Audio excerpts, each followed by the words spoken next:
പക്ഷെ നിങ്ങൾക്ക് രണ്ടുപേരുടെ ഇടയിലല്ലാതെ നിങ്ങൾ കല്യാണം കഴിച്ചുകൂടെ എന്ന് ചോദിച്ചാൽ മറ്റൊരു സുഹൃത്ത് നിങ്ങൾക്ക് ഒരുപാട് പേരുണ്ട്. ഞങ്ങളുടെ രണ്ടുപേരുടെയും കോമൺ ഫ്രണ്ട്സ് ഒത്തിരി പേര് ഞങ്ങളോട് അത് ചോദിച്ചിട്ടുണ്ട്. ആണോ? അതെ അതെ, ചോദിച്ചിട്ടുണ്ട്. നിങ്ങൾക്ക് കട്ടിക്കൂടെ എന്ന് ചോദിച്ചിട്ടുണ്ട് പലപ്പോഴും. അപ്പൊ നിങ്ങൾ എന്തായിരുന്നു മറുപടി പറഞ്ഞോണ്ടിരുന്നത്? ശരിയല്ല ശരിയല്ല, ഇവളായിട്ട് സെറ്റ് ആവില്ല. ആണോ?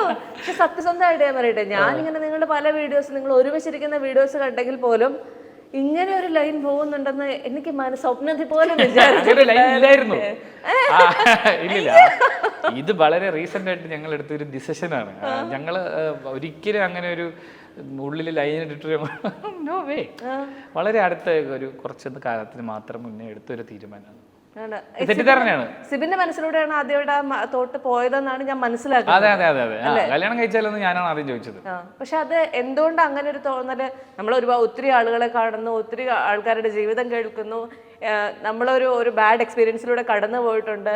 അതിനുശേഷം ഒരുപാട് പേര് പറയും ഇനി ഞാനൊരു തീരുമാനം എടുക്കും, ഇനി കല്യാണമേ ഇല്ല എന്നൊക്കെ ചിന്തിക്കുന്നതിൽ നിന്ന് ഇനി ഇതാണ് എന്റെ റൈറ്റ് പാർട്ട്ണർ എന്ന് കണ്ടുപിടിക്കാൻ തോന്നിയ അല്ലെങ്കിൽ ആ തോട്ടുണ്ടായതിന് കാരണം എന്തായിരുന്നു? എന്റെ ബെസ്റ്റ് ഫ്രണ്ട് ആണല്ലോ ആര്യ. അതായത് എന്റെ എല്ലാം അറിയാം, എന്റെ ഉടായ്പ മൊത്തം പരിപാടികൾ അറിയാം. നമ്മൾ കംഫർട്ടബിൾ ആയിട്ട് സംസാരിക്കുന്ന ഒരാളാണ്. തിരിച്ചു അതെ, ആര്യ എൻ്റെ അടുത്ത് ഭയങ്കര കംഫർട്ടബിൾ ആയിട്ടാണ് എല്ലാ കാര്യങ്ങളും സംസാരിക്കുന്നത്. ഇനി അപ്പൊ നമ്മളിപ്പോ ഇങ്ങനെ നോക്കിയാലും മനസ്സിലാവും ഏതോടെ പെടിയുടെ വായി നോക്കുന്നതാണെന്ന് നമുക്ക് മനസ്സിലാവും. അപ്പൊ അങ്ങനെയുള്ള ഒരാളാകുമ്പോൾ കൂടുതൽ പ്രശ്നങ്ങൾ ഉണ്ടാവില്ല എന്ന് വിചാരിച്ചിട്ടൊരു തീരുമാനം എടുത്തു.